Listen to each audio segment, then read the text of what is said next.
Today's episode of Expanded Perspectives is sponsored by Gaia.com. Help find your own truth by exploring perspectives you won't find in the mainstream on some of life's biggest mysteries. Whether it's grand conspiracies, breakaway societies, UFOs, ancient civilizations, lost wisdom, as well as the paranormal, all at your fingertips. Stream videos anywhere from your living room or on the go with the Gaia app, available through the App Store or Google Play. You'll have access to over 7,000 titles, all available to you with a monthly plan for only $9.95 a month. If you sign up now, your first month is only 99 cents. There are multiple plans to choose from, including a 3-month plan and an annual plan. Gaia has one-of-a-kind shows like Truth Hunter, Buzzsaw, Cosmic Disclosure, Beyond Belief, Missing Links, Hidden Origins, In Deep Space, Unearthing Nazca, and False Flags. Gaia is available on your Android or iPhone, Roku, Apple TV, and Amazon Fire TV. If you enjoy expanding your perspective, then you'll enjoy Gaia.com. GAIA.com/expanded perspectives. All one word, GAIA.com/expanded perspectives.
Howdy, folks, and thanks again for joining us here on a waterlogged and windy podcast called Expanded Perspectives. I am Cam Hale, your host, sitting here with wet feet, and joining me across the room is El Nino Philly Filson. Philly, are you staying afloat? Man, it is crazy. I don't know if it's a combination of the monsoon season and the full moon, but they're like, yeah, you're going to get a little rain this afternoon. It has felt like a tornado has set down between our houses. Yeah, for the last hour. The trees across the street in Paulo's yard. Yeah. Those things were touching the roof. I'm like, they just rebuilt that whole house. Somebody just spent like $100,000. They're going to destroy that house. That would be my luck, right? Yeah. Finally save some money. I'm going to buy some rental property, baby. I'd live like a real estate baller. Spend all the money, and then boom, Mother Nature says, nope. Nope. No, you're not. Guess no, again. Guess again. Dude. It's crazy. We've been without power. It's been coming off, coming on. We don't know how this is going to go. We're just winging it right now at this point because we're like, what happened? But yeah, it came in hard and fast around this joint. I called my wife at the house. I was like, do you guys have power? Because like the studio, the lights have been going off and on. And of course, every time it crashes all the computers, you have to reboot everything. Fire it up again. Get firing up again. And then all of a sudden it's off again. And I think that's just from the wind, right? Yeah, it's just lines slapping together and all because it wasn't so much the rain. It was, we had some really wild wind and turned in. So far it's holding out, but we got to get this show rolling, man. It is, we don't know what the heck's going to happen. Folks, we got a heck of a show for y'all today. I reached out here recently to this fella, and we've talked to him off air, talked to him on air. Great fella. For those of you that are really interested as much as we are in this whole Dogman phenomenon, as much as we love to cover it, discuss it, and kind of kick it around, it's one of those things you don't know, like me and Kyle have discussed. Is it Skinwalker? Is it Bigfoot? Is it something everybody's making up? What is going on? We don't know. Right. So we reached out to a guy that has some really, really interesting stories. and brought him on to talk with us, folks. And that person is Dark Waters. Now, you can go and find his channel on YouTube. Just search up Dark Waters. And he does an amazing job telling stories that he's received. And he gets... I mean, he's like Albert Rosales. I mean, he's like Lon. They just flood him with stories. And he goes so far that he will go and investigate these stories, go sit down and talk to the people, and not once or twice, he'll call them on the phone. He does his best to go through his steps to vet these stories out, to get the feeling that these people aren't pulling his leg. Exactly. This is an encounter that these people have had. And so reached out to him, was like, man, I like those stories. And we went to talking, and DW said, man, I would love to come on. So we're like, all right, let's do it. We jumped on, and we went for a marathon of discussion. So much so that, I mean, we're not going to be able to fit it all in this whole episode, I don't imagine. But we're not going to mess around with the news today, folks. We're going to dive straight into the interview with Dark Waters. We get to talk about some wild Dogman stuff, folks. So, I guess without any further ado, without beating around the bush, without dragging this puppy out, let's take a break. We'll jump back in and we'll chit-chat with DW. You're listening to Expanded Perspectives.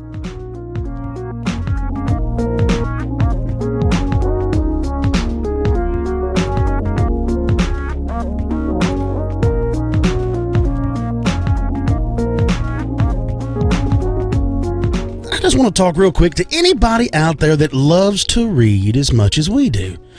If you're not aware of this, Expanded Perspectives is supported by Book of the Month. Now, listen, folks, their goal is really simple.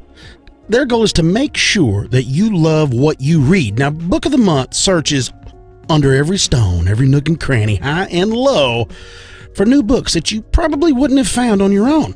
And they narrow it down to the top 5 each month. Now, you choose your favorites, and then they ship them to you, right to your doorstep. Now, whether you get a book once a month or once a season, you'll save money with exclusive prices and, what we all love, folks, free shipping. Now, right? Dude, look, now whether you're on the hunt for a new book to read or a crazy thriller, because I'm into the thrillers now, I'm really getting more and more drawn into these. You can talk about funny books. I mean, basically anything, right? Anything. Book of the Month has you covered. Now, the books that are truly worth reading is what they find for you. Now, you can check out their 5 selections for this month by creating a free account at bookofthemonth.com/expanded. Now, folks, it just takes a few minutes to find your next favorite book. And at $10 a book, man, you cannot go wrong with that. You can't. And you really can't get it less anywhere else. Now, here's one thing. Better yet, these people are so committed to you and your happiness that even after you've cracked the cover, that if for some reason you do not enjoy the book you get, well, they'll replace it free of charge. Yeah. Right? Who doesn't love that? Right? Book of the Month, folks. Book of the Month. It's bound to delight. You can get your first book for $10. $10, folks, at bookofthemonth.com/expanded. That's bookofthemonth.com/expanded. Do what we love to do. We love to get things in the mail. Join Book of the Month.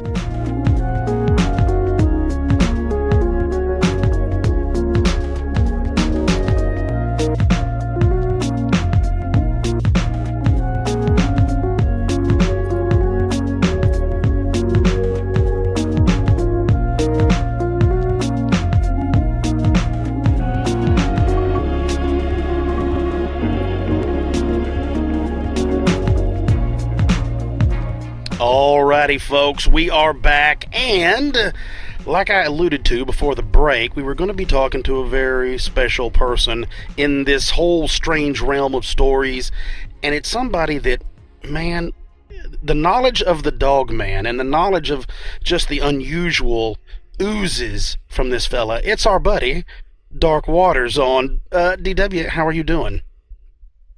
I'm doing fantastic, man. It's been a wonderful day. I'm excited to be here with you guys and and share some stories and kind of dig deep into some of the crazy stuff that goes on in the world. Man, we are really excited. And like I was telling you off air, I got addicted to your YouTube channel. It's great. I love the way you present the stories. I love the way they're all broken up. And it's one of those things that I could literally, it's one of those channels kind of like Netflix. If I get on your channel and just push play and just leave it and just listen, I could listen for hours and hours and hours. And I really, before we go, I want to tell you how much I appreciate the work you put into it, that you put into sharing it and the work, because I know what it takes to build this content.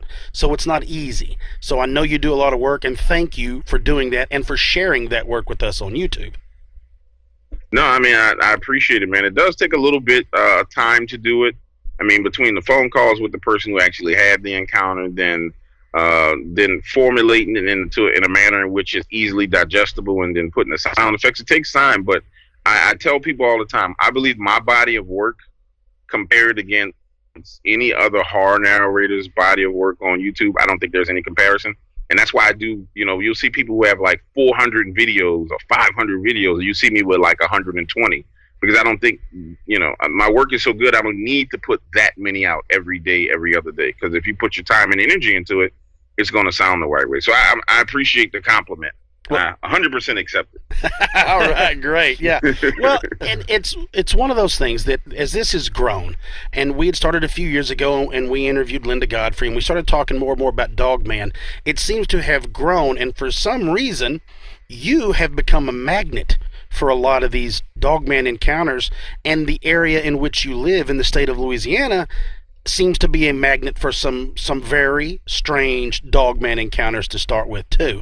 I can't understand why.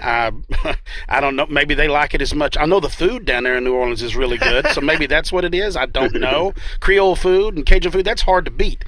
So I guess without beating around the bush, without going any further than I've already gone, we'll get you to talk about some stories. There's one that, of course, is one of my favorites, about a Dogman Island, because a lot of people don't understand what it's like to get up into the marshes, the wetlands, and into the bayou in Louisiana, and just how remote and back in these areas of brackish water it really is. And I think Dogman Island is one of those things that in the story it seems the way locals knew about it and other people didn't. So can you share some about it?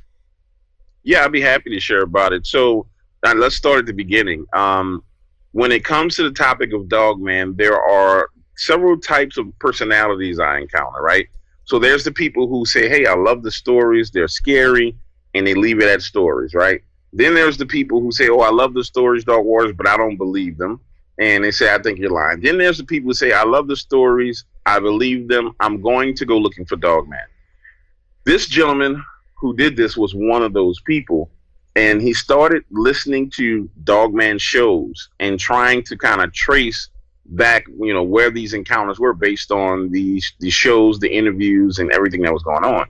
When he and I first spoke, that's what he told me. He said, hey, man, I know that you have a number of stories about Dogman. I'm wondering if you'll be willing to disclose any of the locations. My immediate answer was, no, I'm not going to be held responsible for you getting your head ripped off. I'm not doing that. I said, if you don't believe it's true, that's fine. If you do believe it's true and you want to go looking for something like this, then there is something mentally wrong with you. And I went into my story about how I made the mistake of going up to Mississippi to meet with a guy and how I had my encounter. And I was like, ever since I've had that happen to me, I just can't see anybody else doing it. So the guy says, well, I'm going to look, and I'm going to continue to look. And so I don't hear from him for a little while. And he finds out about this place outside of Morgan City, deep down in the swamps and the marshes, and he decides he's going to go. Now, here's the crazy thing about Dogman. Again, I've never seen a topic where people are so fanatical. I don't know, and I think I've said this before, I don't know if it's something that's ingrained genetically in our DNA. Maybe, before there were lights, before there were cars, while we were sitting around a fire, these creatures hunted us. These creatures were a threat to us. So I don't know if it was, just this genetic trait that's been passed down. Maybe it's a genetic fear, a genetic auto response that we have as human beings that's been passed down to us since the days when we were sitting around a fire with torches and didn't have the modern conveniences that we have today, where this thing was a threat, to where it's ingrained in us. Because I believe that as human beings, our DNA, we do have things genetically ingrained in us, that these lessons that pass on from generation to generation. And I think that may be our fascination as human beings when you start seeing the werewolf movies and werewolf stories and bada bing, bada boom, all that stuff. But this guy makes the mistake of being curious. He wants to go see it, but he's not prepared to go see it. The same mistake I made. I wanted to go see it. I didn't quite fully believe it. And then I bit off more than I can chew. So he goes down south of Morgan City. He starts kind of fishing around, talking to people, and runs into this young man who says, hey, you're the guy that's looking for the Rougarou, because they didn't call it Dogman. And to this day, we really don't call it Dogman down here. We call it Rougarou. Mm-hmm. You're the guy looking for the Rougarou. And he says, yeah, I'm looking for the Rougarou. And he thinks that this kid is playing him. The kid's asking him for money. And he's like, I'm not going to let this little kid beat me out of my money, Doc. It's crazy. But I figure, I'll give him a couple of bucks to see what he has. Kid shows him some pictures and gives him the GPS locations of this place where Dogman is supposed to transverse this island, literally swim through the water, transverse this island every evening. So he gets a boat, goes out. And he posts up right in the channel, the canal. And if you guys been out in the water in the bayou, sometimes there's these wide canals, and then sometimes they narrow off. Mm-hmm. If you ever been in there, you know how you can get in there and get twisted and turned and lost. This gentleman, first of all, he went off onto the island and did what he wasn't supposed to do, which is walk around on it. Comes back out, drops anchor, and sits, and he wants to wait until dark so he can see these creatures. Well, the shrimp boats are passing, going in, and every other fisherman seems, like in a regular boat, seems kind of panicked to get out of the area.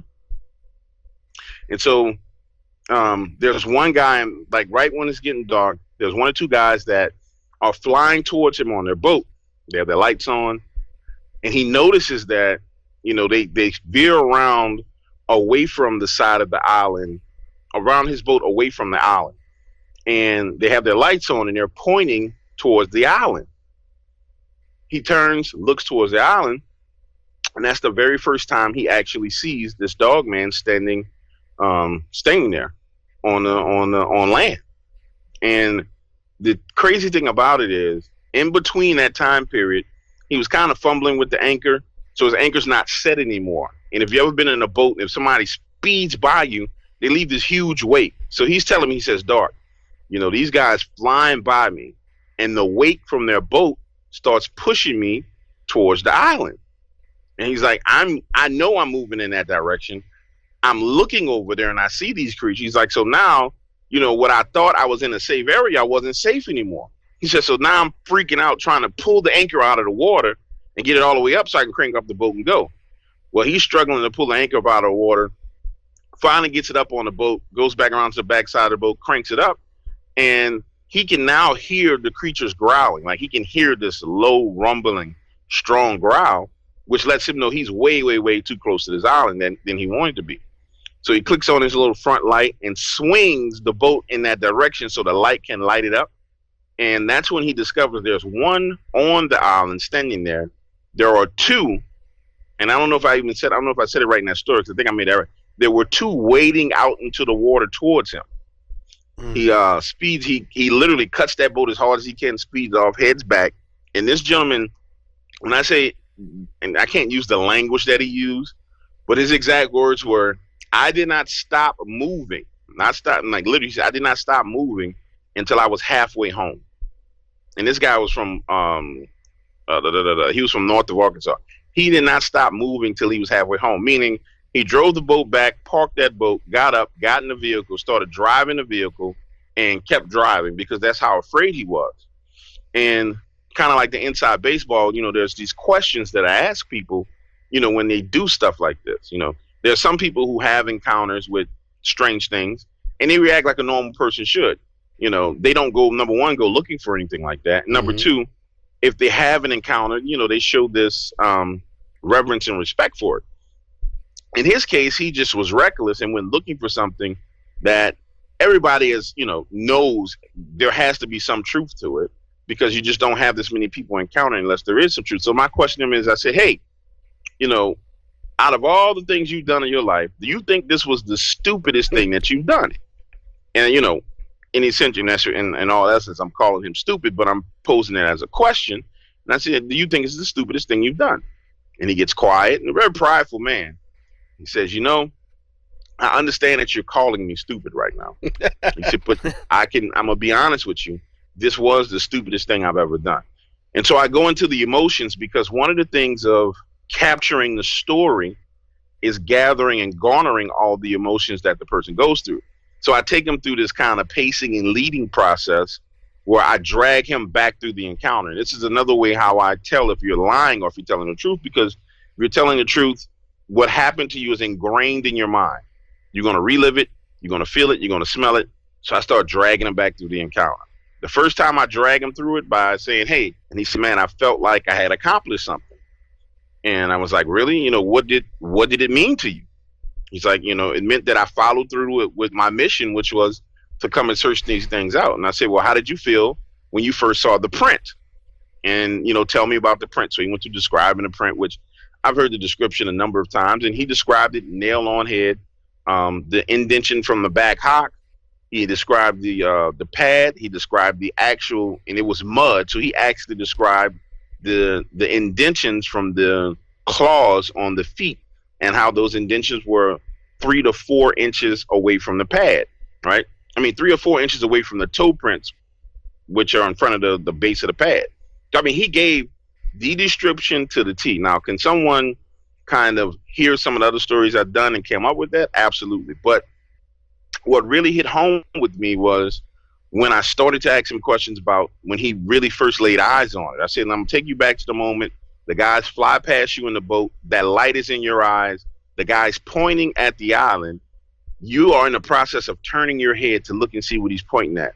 I said, when you laid your eyes on that, because of the light that was shining from that boat, and I said, I know what you experienced because you only had a split second of light to where you can see this. And he was like, well, how do you know? I said, because I can see what's going on in the story.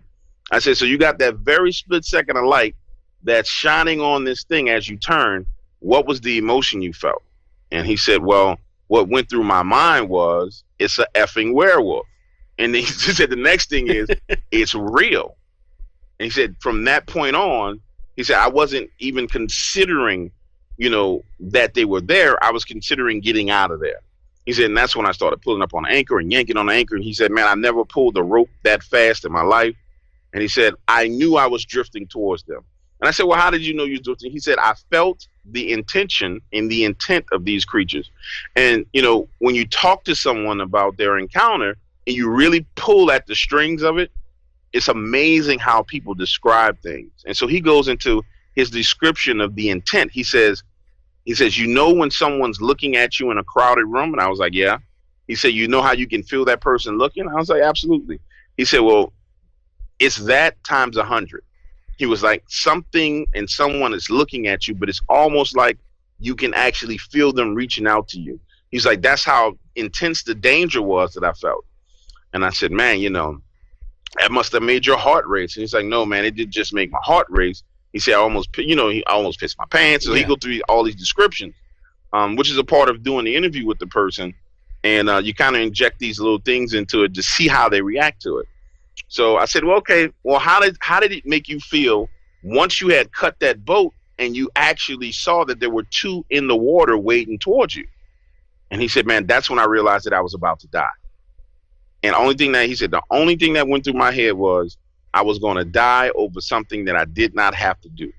I could have just took it as entertainment and enjoyed it as entertainment. I was going to die over something stupid. And that's when he started talking about the fact that when he got back home, he started burning everything and he let his obsession go with this creature because he realized that, hey, I could have not made it back from that. And I told him when we first talked, I said, man, you know how many people have called me and told me they're going to look for Dogman, and I'll call them back a month later and that phone is disconnected and I can't get in contact with them on that number. I said, now some people are not paying their phone bills. But some people, somebody's done went somewhere and got eaten. And he was like, well, you think so? I was like, yeah, they went somewhere and their lunch, so that's like the ins and outs of that story. And then it kind of gives you guys the base for how I created it and how it turned out to be what it was. And it really is his emotions that I capture in the story.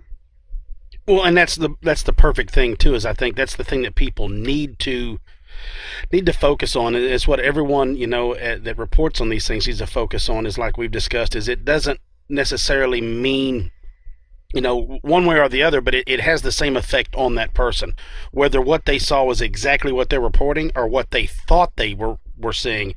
Either way, it has the exact same effect.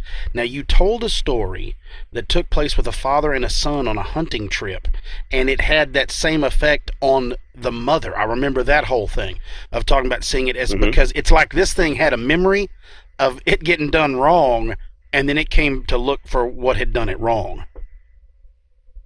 Absolutely. And in that particular case, the way the mother came into the equation was she was the innocent bystander. She's in the house, the husband is back. It follows them home. She's in the house, and the husband's going towards the back window. She happens to be the person who's facing that window and actually sees the dog man behind her husband, and she completely freaks out. Now, I don't know how much I've ever told about the mother in that situation. Let's jump into that. So, when I talk to people about their encounters, right, there are people who have a solo encounter, right?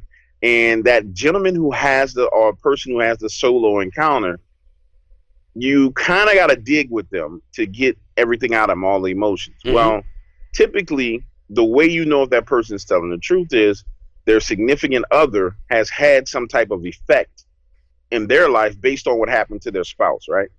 In the case of this father and son, where the son accidentally, and the son really did accidentally shoot the thing, and it followed them home, the son wasn't as talkative as I wanted him to be. He's kind of talking in the background, and we talked a little bit, and he's like, I like your work, but, I really don't want to talk about it. The dad was very, very talkative.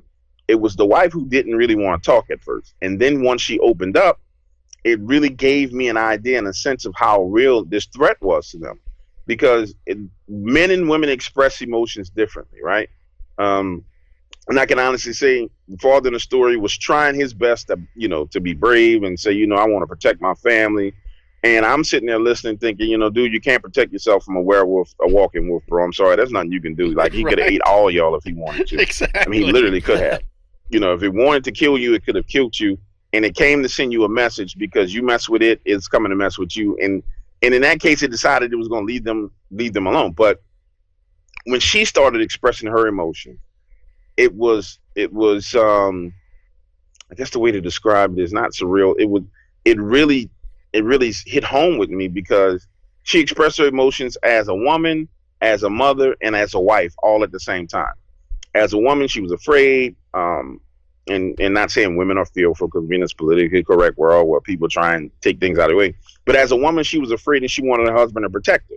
As a mother, she was afraid for her child because she realized it was a real threat. And as a wife, she was angry with her husband because this was happening. And you guys know how women are when they get to rolling. I mean, all of this is just spilling out during that conversation. And I'm like, wow, this really, really happened to these people.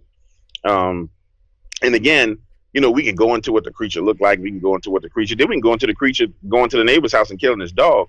But at the end of the day, what I focus on in creating the stories and making them sound in the presentation sound the way it is actually what the people went through. And that family was completely and totally traumatized. In another similar situation where there was a dog man that was on these people's roof. And this thing, and I didn't even go really, really deep into this one. I just kind of did it quickly. This thing was on these people's roofs. And I want to say this was not Pratt Christian. It's in Mississippi. The thing is on their roof every night for a week, walking on their roof. And it's not like, the Bigfoot dog man, the one that has the regular normal human being legs. It's actually a little skinny, mangy, and that's the way they describe it. Skinny, mangy, skinny wolf-like looking creature, like it was malnutritioned and malnourished, but it's just walking on their roof, literally walking on their roof. And the encounter happens where one of them is coming home and it's underneath their, they parked their car underneath their house. It's literally in the little space underneath their house where they parked their car. So you imagine pulling into your driveway and you're pulling up under your house because you parked under your house. Your headlights are on, and there's this creature standing there. And what are you supposed to do? And in that case, that creature did everything it could to intimidate them. intimidate that family. And once it had intimidated the male of the family, it went on about his business. So, and for him as a man, I dug in with him and said, we're men, right? And he's like, yeah. So, we believe in protecting our family. How did it make you feel to realize that you couldn't protect your family from this thing? And he never admitted it. He said, I could have killed it.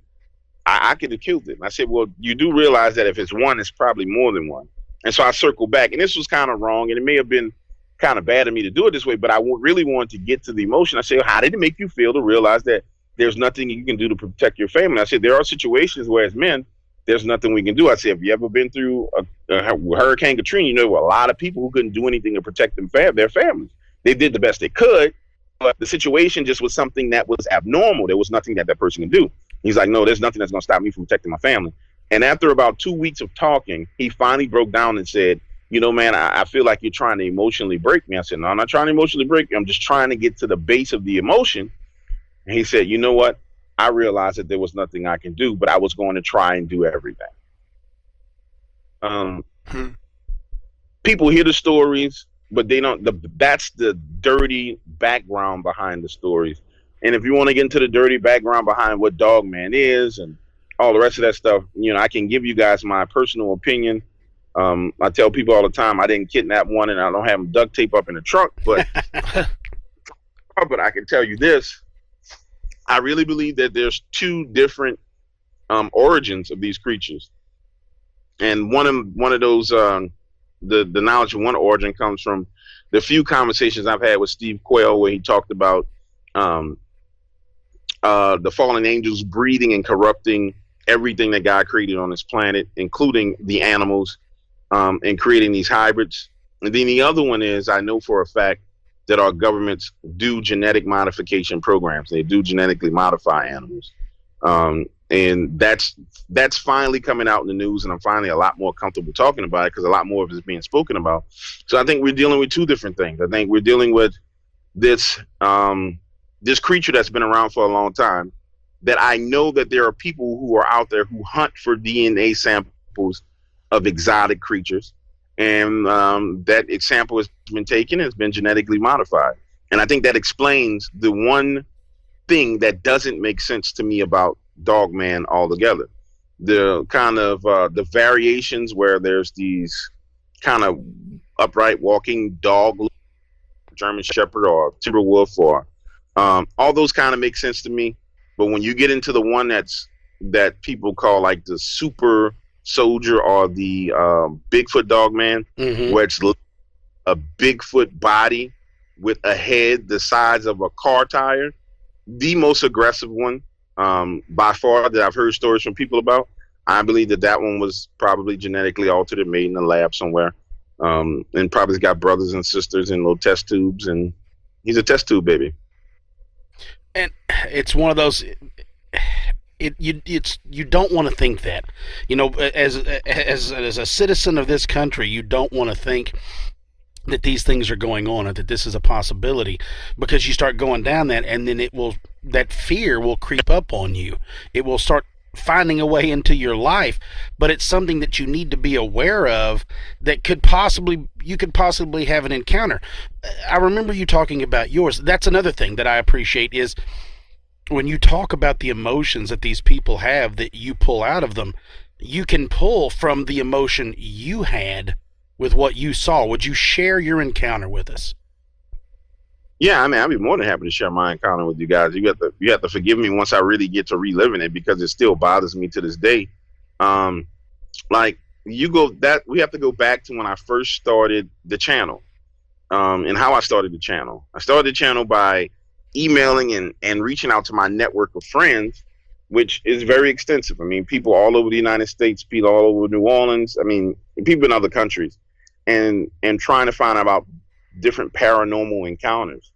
And when it came to Dogman, I wanted to start doing Dogman. I said, well, let me send a specific email about this out and see if anybody has anything.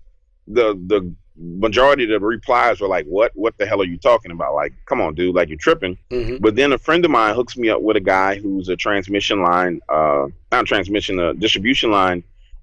worker out of Mississippi.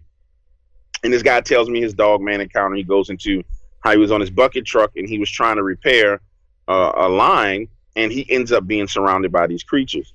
And I go through the whole process with him. I create a story, and he and I start talking, and he kind of gives this open invite for me to come in the daytime and kind of go back to the area with him. Well, I think I was getting ready to do my interview at Coast to Coast AM or right before. And I was like, well, you know what? I got this big interview coming up. I'm going to go out here. And this is when I was like, oh, I'm going to investigate every story. So I'm like, I'm going to go out here and I'm going to investigate the story. And I'm like, looking back on him, like, no, you should have never even did that. But at, starting off, I was hyped. I'm like, yeah, it's going down. Right, yeah. I'm going to investigate these stories. Let's do it. Like, I'm ready to rumble. I'm ready for this. I get up there, and he and I go to have some breakfast, and we talk, and we start riding around on Old Taylor Road, Mississippi.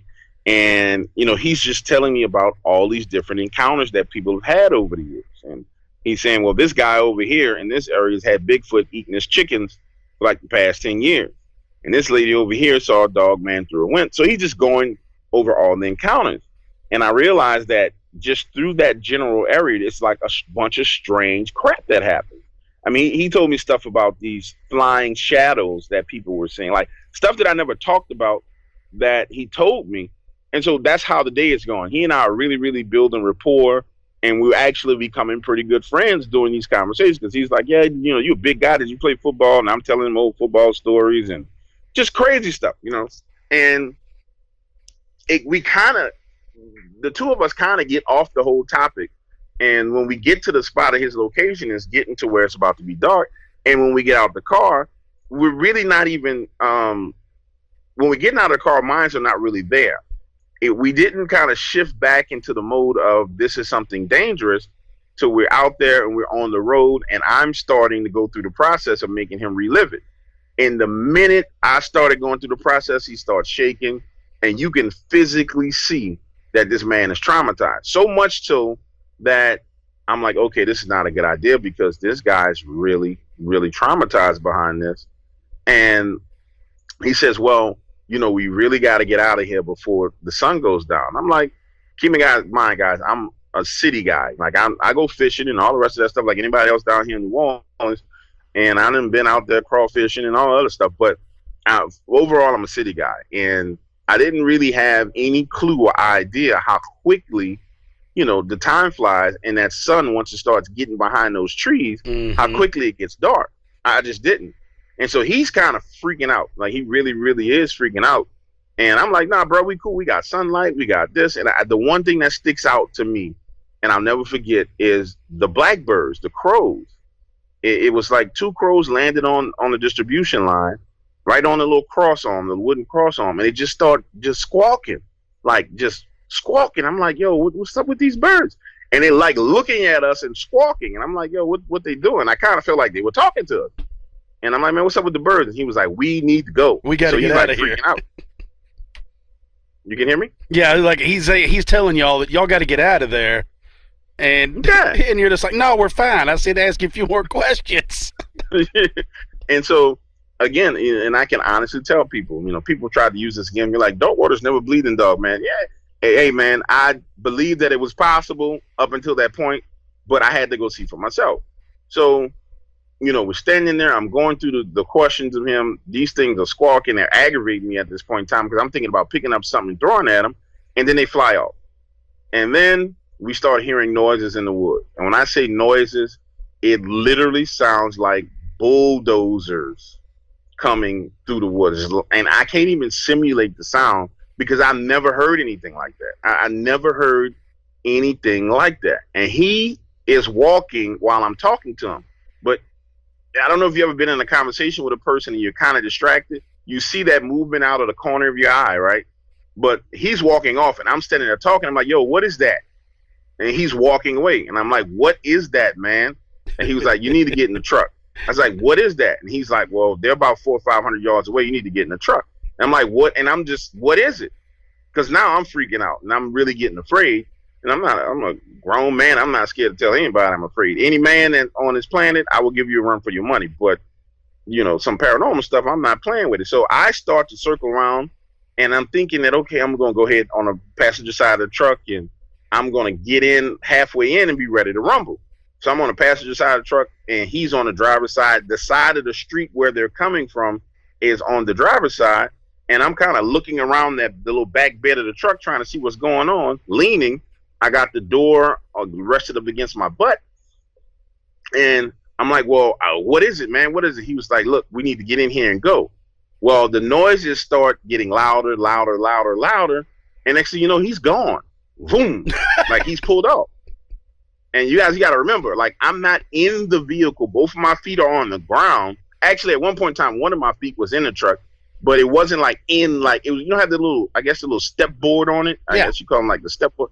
One of my feet is on there, but it's not in the vehicle. It's on the step board. The door is on my big old behind, and boom, he's gone. And I'm like, oh, Lord Jesus, this man done left me. Like, he's gone. The door, I'm looking at the lights, the back lights of the car. I'm looking at the cabin light being on. I'm looking at the door kind of swinging back and forth as he's gone. He's just gone. He just took off. Took off. I mean, gone. And so now I'm standing there, and it's quiet. I mean, it really is quiet. And I've been in the woods at night. You know, my family's from Mississippi, and I've spent plenty of time in the woods. Not enough to where I can say I ever wanted to go hunting anything, but the woods is not, it's not something that's going to terrify me. But anytime that I've been outside at night in the dark in the woods, there's noises. Something, right? There's nothing. I mean, nothing. I mean, it's almost like some kind of movie or a video game. I mean, it's nothing. No crickets, no locusts, nothing. No, nothing. You imagine being in a quiet room, except for you're outside and it's dark. That's how it is. And so I'm standing there, and now my body starts to react. My muscle starts getting tense. I start to get this kind of light kind of sweat on my skin, where it's I guess you can describe it as you're getting clammy. And I feel this presence, that there's something there. And I know this feeling, and I know this sense because I grew up in New Orleans, and I grew up in and I've been in situations where like stuff just pops off, and there's this sixth sense that you develop when you're in danger. Like even here, when you guys were in New Orleans, we were out hanging out on Bourbon Street. We might be walking down the street. I'd be like, hey, we need to go. Y'all be like, yo, dog, you tripping. 5 minutes later, somebody starts shooting. You develop it from being in those kind of environments. And so now those senses are kicking in, that radar is kicking in saying, yo, dude, you're in danger. And then it intensifies like nothing I ever felt before. And when I tell you, I'm talking about, I haven't been next to people who got shot in the head, like all kind of crazy stuff I can tell you growing up. But this intensifies to a level that I've never felt before, to the point to where I'm standing there. I take one step forward, because you got to remember, I was on the side of the street. I take one step forward to where I'm like in the middle of that lane. And I'm like, only thing I can do is defend myself. So I square my feet up and I spread them and I dip my knees. I hunch my shoulders and I raise my fist. Now at this point in time, I'm like, yo, whatever's coming out of this woods, I'm gonna have to fight it. But then my bladder starts kicking in, and I feel like I gotta use the bathroom. And not like, ooh, I feel like, no, I'm about to, pee on myself. It kicks in, and that has never happened to me before, where it's like my body was just like, okay, we too stressed, we need to empty our bladder. And just as all this stuff is going on, and I'm like, yo, something's there, and it's coming, and I can feel the intent. I hear his brakes start screeching. I mean, and it's the loudest sound I ever heard because it's so quiet. It's like, and I can tell he's slamming on his brakes, and then you just hear his engine revving. It's like, and it's this long rev, like he just put the floor to it and held it down, right? And within seconds, you see those headlights coming back around this kind of curve that he turned. And as he's coming around, and this guy's flying, I mean, he's flying around, my head is positioned to where I'm looking towards the light, but my eyes are darting back and forth. And so as he gets closer, the light starts illuminating these trees on the other side. And when I tell you, whatever this thing was, the size this thing was, I would say 7 to 8 feet in the air. It moves from behind one tree to the next tree. Like it moves. It's pitched and it's black, like this black fur, and it moves, boom, quick. And he pulls up right in front of me, slams on the brakes to where he's sliding, and he ends up like literally in front of me, screaming at me with his driver's side door in front of me, screaming at me to get in the truck. I go through and I tell people it's funny, but it really is. It wasn't funny that time, but I'm trying to hop in the bed of the truck because I'm not running around the other side of the truck, and I couldn't get in the bed of the truck, so I kind of run, hit the back tire, hop in like I'm on Mountain Monsters or something, and I just lay down in the bed of the truck, and he pulls off, right? We get back about 2 miles away. He pulls over. I get in that vehicle, and when I tell you I light into him, I mean, I light into him. I'm like, and I'm not going to use the language. I'm like, dude, if I had a pistol, I would shoot you because you just left me. And he was like, you know, he's kind of like in shock looking at me. His eyes are bucked. And so this is about the second most angry I've been in my life. And he just breaks down. He says, hey, calls me by my real name. He said, man, I thought you were in the truck. And I could see in his face that he really was so afraid. He said, man, as soon as I realized that you weren't there, I hit the brakes. He said, because I started talking to you. And when I looked over, you weren't there. He said, I slammed on the brakes and I came back to get you. And I realized, you know, you can tell when somebody's lying to you. Mm-hmm. You know what I'm saying? You can really, really tell. And under those circumstances, that man wasn't lying to me. He really, really wasn't. Skip was not lying. He was just being genuine. And so we get out of the area. And so this is part of stuff that I never told anybody. So you get out of the area, you go for drinks. And so now he's saying, hey, well, what did you see? What did you feel? And so I'm going through what I saw, what I heard, and what I felt. I said, well, first of all, I didn't hear anything. And he was like, yeah. He said, that's about right. You know, he said, when they were surrounding me, before they came, he said, before they came, it started getting quiet. He said, then I heard them coming, then it went quiet again. He said, and it's like, he says, almost like you're in a vacuum. I said, yeah, that's how it was. He's like, that's because everything left the area because they were there. And I'm like, I've never experienced anything like that. So we go back and forth about what I experienced. And I tell him about what I saw from the lights. And I said, man, maybe my eyes were playing a trick on me, or maybe, you know, I was panicking. He was like, no, your eyes weren't playing a trick on you. He said, your senses were at the highest point that they've probably ever been. He said, you were in primitive mode. He said, things are going to come to you that you're not going to realize. You know, he said, they're going to come back to you over the next couple of days because that's what happened to me. And they started coming back. And he was like, well, tell me what you saw. And I told him I saw this huge black furry mass move from left to right, from one tree to the other. And he was like, could you tell if it was an ear? Was it a head? I said, man, I can't tell you what it was, but I know it moved. And then that night he said, well, what did you smell? I said, man, I don't remember smelling anything. I said, I remember tasting like iron in you know, in my mouth. And I was like, it's like this. And he was like, no, that's because your blood was pumping so fast. He was like, that's your body in fight or flight mode. He's like, you were ready to fight. He's like, so you're tasting this in your mouth. He said your adrenaline was high.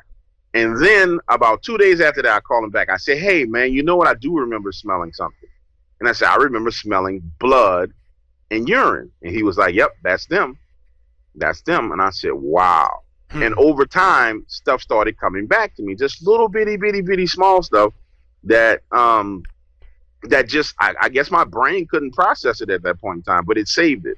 So when I talk to someone about their encounter, the reason why I try and go through that long process of pulling stuff out of people is because I know that there's these little bitty minute details that when you're in the moment, your brain records them, you feel them and you experience them, but you're so afraid or you're so amped up that it just doesn't register. You know, you're too concerned about survival, and that's pretty much where I was. So I say all that to everybody listening who decides that they're going to go look for Dogman. There is no need to be an idiot and go out looking for it. I mean, there really is. Like, I can attest to the fact that doing it I didn't sleep for about 3 weeks after that. Like, when I say didn't sleep, not like I just stayed up all night, but I mean, like, I would go to bed, have a nightmare about it, wake up. Go to bed, have a nightmare about it, wake up. You know what I'm saying? I would, you know, have a glass of wine to settle my nerves to go to bed. And I'm not a drinker. I'm a cigar smoker. I don't drink at all, really. But I started having to have a glass of wine to go to sleep. You know, and if I had I been somebody that drunk like moonshine or something, man, I'd turn to an alcoholic. So it's just one of those things. It's one of those things where you just don't put yourself in that situation. Well, DW, thank you so much for taking time to come on here. Would you tell everybody if they want to send you something where they can find your work? Drop all your knowledge where they can find you at. You can find me on social media at Twitter at DarkH201, Facebook at DarkH201.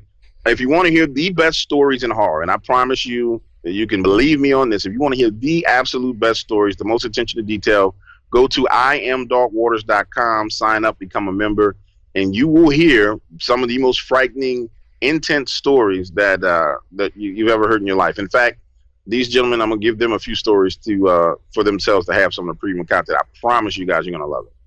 Well, we appreciate it so much for the work you put into it, for the vetting of the stories, for the talking to the guys, and for going out there, even though you probably shouldn't have, and seeing one on your own, man, which is not something that I'm down with at all. So I'll just have to take your word for all of that stuff. Yeah, that was dumb. That was real dumb. I have no problem saying that was a big dummy. You remember Fred Sanford used to call his son a big dummy? If Fred Sanford was, he'd be like, "You big dummy." That would be me. DW, man, thank you so much. Keep doing what you do. We'll get you back on again, and we'll discuss some more of this stuff again later on, man. So sounds good. Awesome, guys. Anytime you want me on. Perfect, man. Thanks so much. Take care.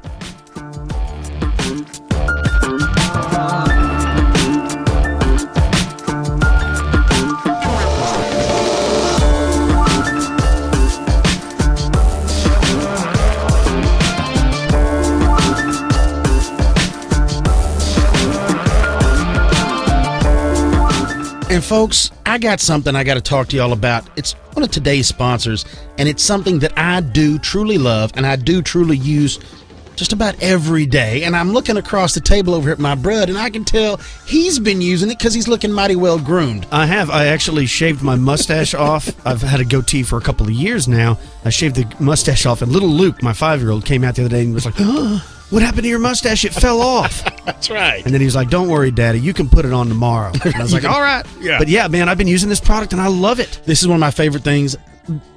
Really, I can't talk about it enough, folks. And what I'm talking about is Dollar Shave Club. And it's crazy. Like I know, and like I said before, I know y'all see me in my big beard, but I do shave my head. It's something that I've always done for the longest time, and this is the greatest thing.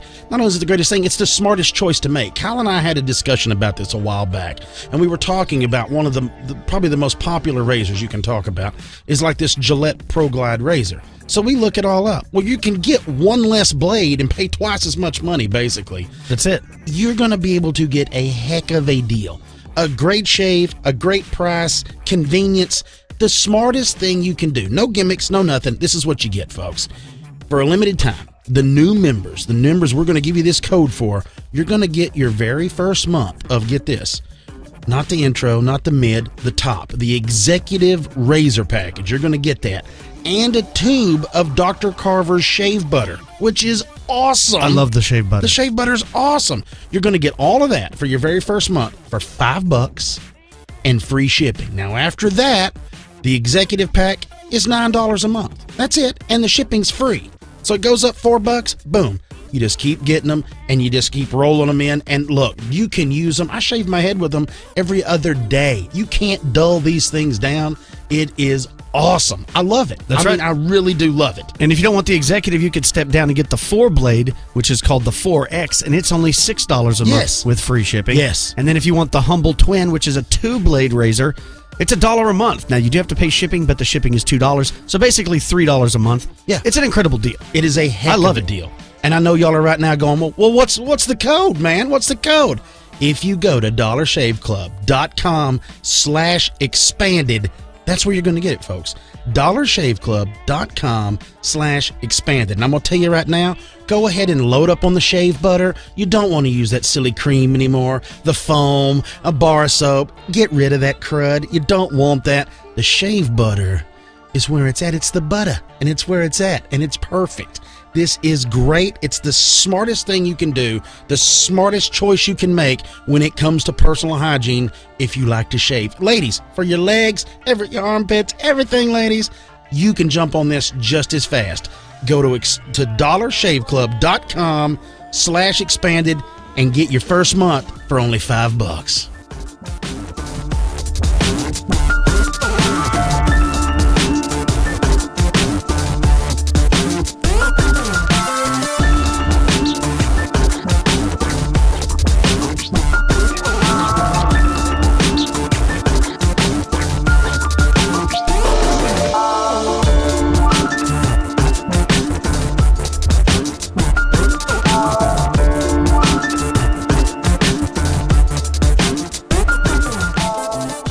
And we're back with expanded perspectives. Man, those are some incredible stories. This is a subject, we talk about lots of subjects on the show, and people email us every week. We get hundreds of emails, people talking about their thoughts about this, or what we said, or what one of the authors said, or if we are aware of this website said. But for whatever reason, this topic, this one little topic of Dogman to me, I don't know what to think about it, man. It just seems so fantastical. But why not? I mean, It's just as fantastical as something else. But what appears to be a large, upright, walking canid. And some of the Dogman stories, they actually look like werewolves. They look like something from The Howling or American Werewolf in London. Yeah. Then others say that they kind of look just like a dog, but the dog is walking for whatever reason. And so to actually talk with witnesses, eyewitnesses like he's talked to, and he even says he can tell, he'll ask them a series of questions about their encounter. And then out of the blue, he'll call them up, unwarned, a couple days later, ask basically the same questions, but in a different order, try to throw them off. Yep. And after he does that 4 or 5 times, he says, he's right. You can kind of catch somebody where they start messing up on their answers because you're not trying to lie, but you catch them. Well, you're right. And these people, he says every time that they seem not only certain about what they saw, but it has changed their life and it really has influenced them. And I can only imagine. I mean, I can't imagine coming face to face with something like that. And I'm sure if I did, it would change my outlook on everything. Yeah. Well, man, I'm with you when it goes into the whole idea. And like you said, we've covered this, folks, and we talk about this on this show about certain cryptids or even certain stories, is why do some feel more familiar and okay to go along with than others? It's like you have an internal jumping off point that you will entertain, but you're just entertaining it for the fact that somebody else is entertaining it. And I've been guilty of it in the past. When we started this show, we've talked about it, and your thoughts change and things change as you go, and you get, you get biased to the point to where you almost become one of those people that you talk about, that you don't want to be like. And for me, Dogman was that way. And I guess the reason being is because I couldn't wrap my head around the fact, and I still can't, for some reason, the idea of a chimp or a giant monkey or giant ape or whatever is, I can see that. Because I'm used to seeing, when you see them on television or online, an ape or a primate walking upright at times. You don't see dogs walking upright like this, right. And especially at this size. So for some reason, for the longest time, I had a real hard time going, this dude's just lying. That's all this is Is that your first instinct? It was. And one of the turning points for me was when we interviewed those two fellas that had that encounter, because they were genuinely shook up. And we talked to them and interviewed them on air, and then the stuff we talked to them about off air. I mean, it was a real personal thing to share with how they felt about what had happened. And then it was really interesting to hear DW talk about the same things and how these witnesses felt in the presence of this.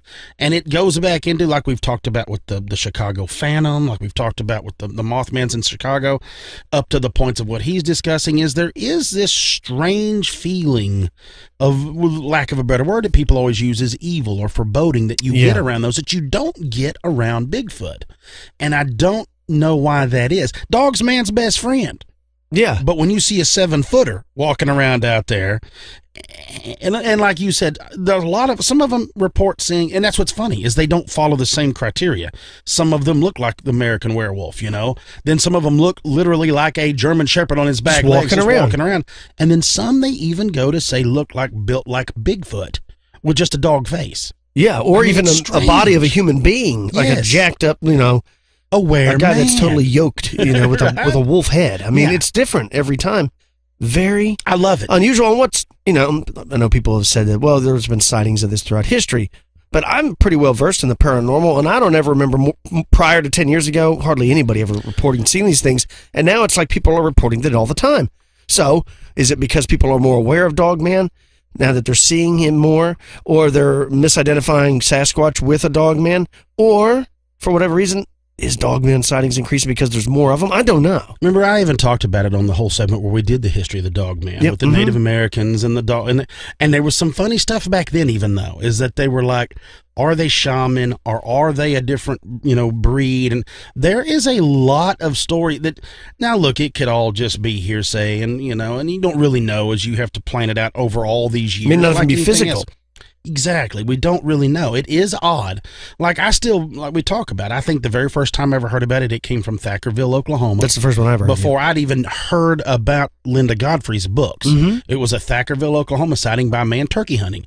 And Yeah, that I was remember. and that was the first time that I remember ever hearing about the whispers of that before I really knew. I mean, I had heard of Linda Godfrey and but I'd never read her book, up until after that. And that was when I was like, oh, okay. You don't really know how to feel. I remember that story, and then I remember the Beast of Bray Road that Linda did, and then the other one I heard of is like the place between the lakes or something that took place like in Kentucky or something. Mm-hmm. There was somebody in an RV and they were being attacked. But outside of those three stories, like I never heard of a Dogman site. Yeah, and then as we get into it, you find out about the one where they came up to those people's houses and they were looking at the second floor on them. And then remember, it starts when the wrecker truck driver, the tow truck driver, had one in between him and his truck. Yeah. I mean, things start getting carried away. And then talking to DW and you listen to these stories, I don't know how to feel. I still don't know how to feel about it because, like we've said, I've never had that encounter. It's never happened to me.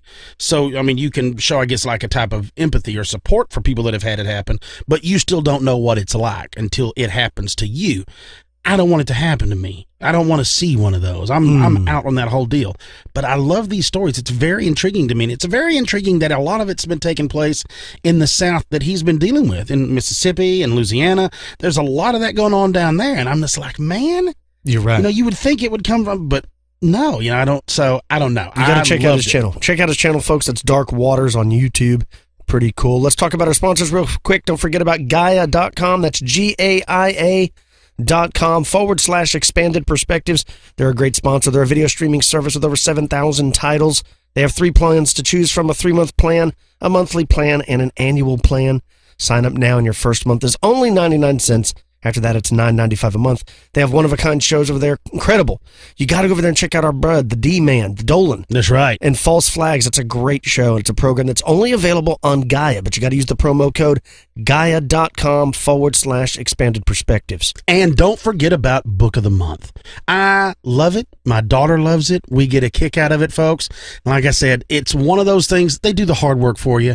So don't walk away from that. Go ahead and give them a whirl, folks. Go to bookofthemonth.com/expanded.